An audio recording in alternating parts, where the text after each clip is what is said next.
Okay, Adam, sihat Adam. Okay, Adam, sihat je. Dah sarapan dah? Apa? Dah sarapan dah belum? Dah. Okay.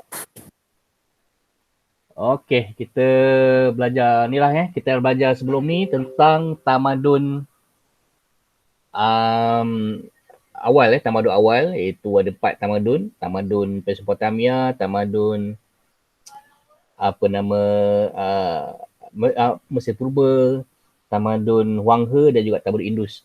Okay, jadi bab seterusnya kita belajar tentang tamadun yang lebih maju daripada itu, iaitu dalam bab ni kita akan belajar tentang tamadun Yunani dan juga tamadun Rom. Okay, jadi kita mulakan dengan tamadun Yunani. Kita mungkin kadang-kadang kita keliru sikit. Tamadun Yunani dengan tamadun Rom ni kita tak tahu beza dia. Kita nampak orang ni lebih kurang sama je. Dia punya pakaian, dia punya cara, pakaian perang dia, peperangan dia, baju besi dia. Okay, tapi ada beza dia sebab tamadun Yunani ni lebih awal daripada tamadun Rom. Okay, jadi kamu mungkin pernah tengok lah cerita-cerita berkaitan dengan tamadun Greek ni kan. Itu tentang dewa-dewa dia, dewa-dewa Zeus, dewa perang, dewa Ares, dewa Athena dan sebagainya. Banyak cerita dia. Cerita Hollywood ni berkaitan dengan tamadun Yunani ataupun tamadun Greek ni. Okay, jadi dia sebenarnya cerita-cerita kat TV tu kita boleh tengok, tapi tak boleh percaya 100% lah. Tapi ini dalam yang kita akan belajar ni ialah sejarah. Sejarah ni kita boleh percaya sebab dia ada fakta-fakta dia yang betul. Okey, pertama sekali kita tengok di mana wujudnya, di mana asalnya, kedudukan tamadun Yunani ni. Okey, jadi kita tengok peta Google Map lah. Senang tengok. Boleh nampak Okey, ni peta dunia. Kita tengok di Malaysia dulu. Ni tempat kita. Okey, kita ada di Malaysia. Okey, kedudukan Yunani ni di Eropah. Kalau kita zoom sikit. Okey, dia berada di Eropah berdekatan dengan Turki. Okey, ini Yunani. Greece sekarang ni dah jadi negara Greece. Dulu dia adalah tempat orang-orang Greek lah, tempat orang Greek duduk. Greece ni jadi sekarang dah jadi sebuah negara. Dulu dia negara yang kecil-kecil sekarang dah jadi negara baru. Bukan baru juga dah jadi sebuah negara yang besar. Dan laut ni, di kawasan laut ni, tengok peta ni lah. Okay, sama je peta ni. Okay, laut ni dia dipanggil Laut Aegean. A-E-G-E-A-N Laut Aegean. Ni. Sekejap, cikgu highlight. Tamadun Yunani ni terletak di Laut Aegean. Okey, dan sebelahnya ada Laut Mediterranean. Jadi ini Laut Aegean. Ini Laut Aegean. Ini Laut Aegean, ini Laut Mediterranean. Okey. Jadi dipercayai tamadun Yunani ni wujud sejak 1000 tahun sebelum Masihi sehingga 800 tahun sebelum Masihi. Dan tamadun Yunani ni adalah tamadun yang terawal di Eropah dan dipercayai tamadun Yunani ni adalah mencetus perkembangan tamadun di Eropah. Maksudnya kalau tak ada tamadun Yunani ni maka tak adalah tamadun Eropah yang ada sekarang ni. Dia ialah pencetus. Okey. Okey, jadi kita tengok apa keistimewaan kedudukan dia. Okey. Kita tahu kalau kamu dah belajar geografi, tak tahu dah belajar belum, cuaca di Mediterranean ni dia selesa. Cuaca di Mediterranean ni dia cuaca yang kita rasa selesa. Dia tidak terlalu panas macam negara kita dan dia juga tidak selalu tak ada musim sejuk. Dia cuacanya bersifat sederhana.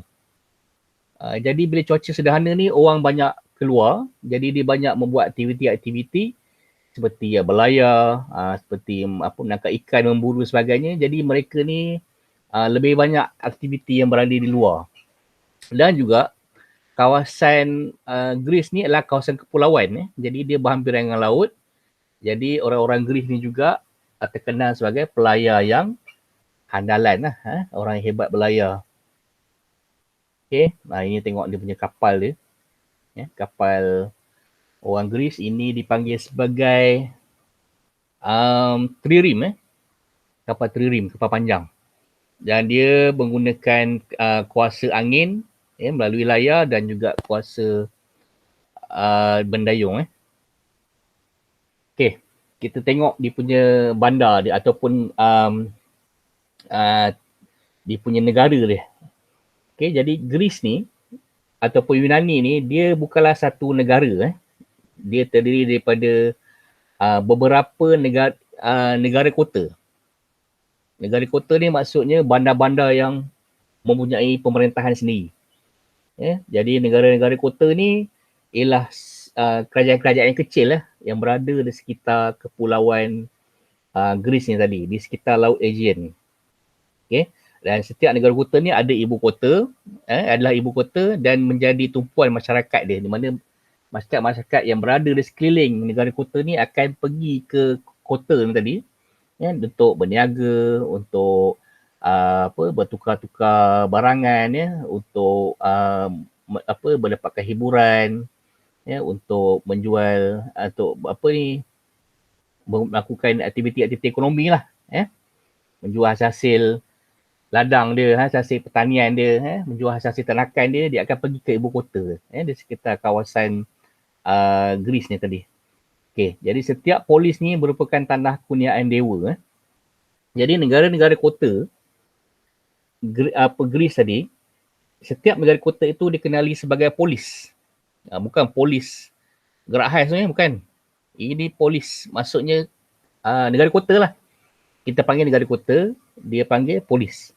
Dan setiap polis ni tadi ada penduduk dia, dan penduduknya mungkin dalam 10-20 ribu orang, mungkin bawah daripada tu, berdasarkan daripada keluasan dia lah. Dan setiap polis ni mempunyai penduduk yang ramai. Okey, ada apa soalan? Ada apa nak tanya? Tak ada. Tak ada, tu saya ada angkat tangan tadi. Okey. Setiap polis ni mempunyai penduduk yang ramai dan mempunyai wilayah yang luas. Okey, nanti kita tengok polis ni apa. Ada 3 Okey, jadi setiap polis ni mempunyai 3 komponen. Pertama ada bandar utama yang berada di tengah-tengah bandar tadi.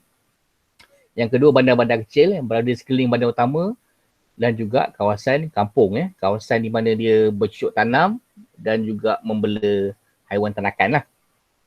Okey, jadi kalau kita tengok peta tadi, ada banyak polis ada Athens, ada Sparta, ada Thessalonica, ada Mykonos, ada banyak ni, setiap ni ada polis ni.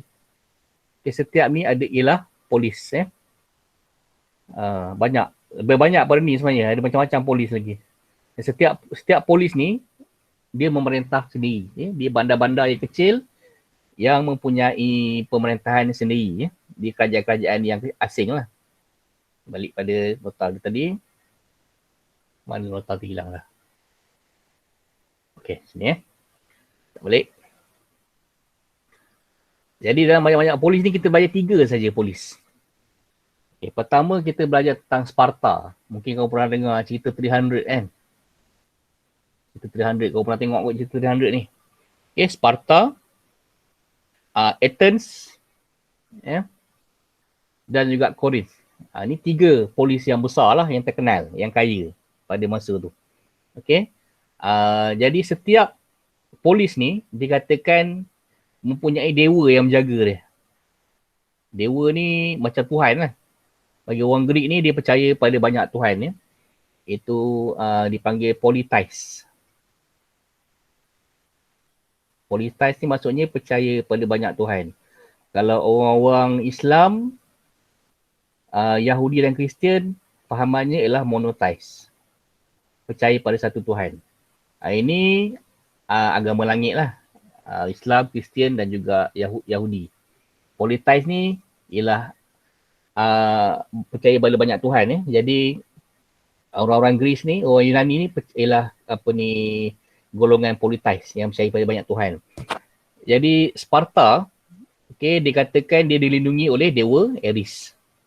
Athens ialah kota Dewi Athena, iaitu dewa pemburuan dan juga perdagangan. Dan Corinth ialah dilindungi oleh dewa Poseidon, itu dewa laut dia. Jadi setiap polis ni ada dewa dia. Okay. Okay, jadi 3 polis ni menjadi penduduk yang ramai lah pada ketika itu. Athens ni ialah sebuah bandar pelabuhan, bandar perdagangan. Jadi banyak orang singgah ke tu. Jadi penduduknya ramai lah, 40,000 orang penduduk. Tapi keluasannya kecil saja, 2,650 km persegi. Okay. Yang kedua, Sparta. Sparta ni ialah kawasan apa dipanggil, dia orang Sparta ni dia suka berperang. Jadi penduduk dia tak ramai. Dia banyak bergantung pada hamba untuk menjalankan dia punya urusan harian dia. Okey, jadi penduduknya cuma 16,000 orang tapi keluasannya 8,400 km segi. Dan Korinth 10,000 orang, keluasannya hanya 880 km persegi. Jadi tiga polis ni kita kena ingat lah. 3 polis utama tadi, Athens, Sparta dan Korinth. Ada lagi polis-polis yang lain ataupun negara-negara kota yang lain, tapi kita tak bincangkan dalam ni. Okey, seterusnya, setiap polis ataupun setiap negara kota ni, dia mempunyai Akropolis. Akropolis ni adalah pusat pada bandar tu. Di tempat di mana orang-orang berkumpul lah untuk berniaga, untuk bersosial, untuk mendapatkan hiburan, untuk bertukar-tukar barangan. Jadi tempat ni dikenali sebagai Akropolis. Okay, Akropolis ni dia dilindungi oleh kubu. Jadi di Akropolis ni ada kawasan pentadbiran, okay, tempat di mana dilakukan komunikasi, perhubungan, tempat orang berjumpa, ada rumah ibadat, tempat orang beribadat lah, bangunan-bangunan kerajaan, istana, okay, rumah-rumah golongan bangsawan ataupun orang kaya dan juga agora. Okay, agora ni apa? Agora ni adalah tempat pertemuan dan pasar awam, tempat orang berniaga lah. Okay. Jadi kita tengok, ini contoh polis. Ini ialah gambar polis. Okay, kita zoom sikit. Okay, ini contoh ini polis. Okay, ini tengok, dia polis ni dikelilingi oleh kubu-kubu batu. Kubu-kubu batu. Okay, dan di tengah-tengah polis ni ada agora. Okay, ada agora tempat orang bertemu. Okay, dekat sini ada Parthenon. Parthenon ni tempat dia beribadat lah. Dia lagi lah kawasan-kawasan yang lain. Okay, di kawasan sekitar ni ialah tempat di mana rakyat ditinggal lah. Di sekeliling ni. Okay, ni tempat rakyat ditinggal. Boleh ada kawasan-kawasan lain lah selain daripada tu. Jadi di tengah-tengah ni adalah polis. Akropolis. Okay, semua ni adalah polis dan tengah-tengah ni ialah Akropolis. Akropolis ni dikelilingi oleh dinding batu. Jadi macam kubu. Okey. Jadi apa cerita dengan penduduk dia? Sebuah polis ni besar. Di tengah-tengahnya ada Akropolis yang dikelilingi oleh kubu.